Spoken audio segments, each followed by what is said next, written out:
very good evening and welcome to CSI TV. I am Dr. Nanit Suarez, Medical Advisor for EMCURE Pharmaceutical Limited, here at Chennai Trade Center for the CSI Conference 2022. It is my immense honor and privilege to introduce and welcome Dr. V. Amuthan sir. Welcome sir.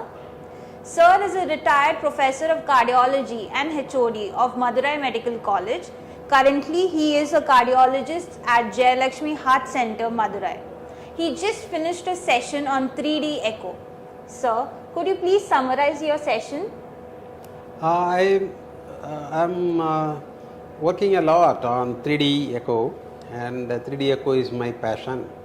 Yesterday I gave 2 lectures on 3D echo. We did demonstration of 3D echo techniques in the live demonstration hall today.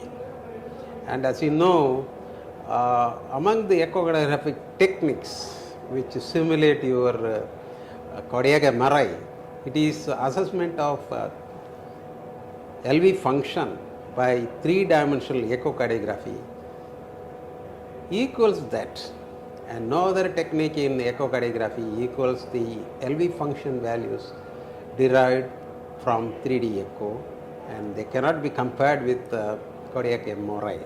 So that is the most important point, because the referral to the echo lab in 90% of the cases is for ejection fraction. So if you want to do an ejection fraction calculation, please do 3D echo calculation. It's very, very important. And RV function calculation, again, the 3D techniques are par excellence to any other technology, and it is comparable to cardiac MRI. Thank you, sir. That was a wonderful session. So, sir just summarized on the role and importance of 3D echo, and he also highlighted on the fact that LV function assessment is the most important factor. With this, I would like to thank Dr. V. Amuthan sir for giving us his valuable time. Thank you sir, and have a good day.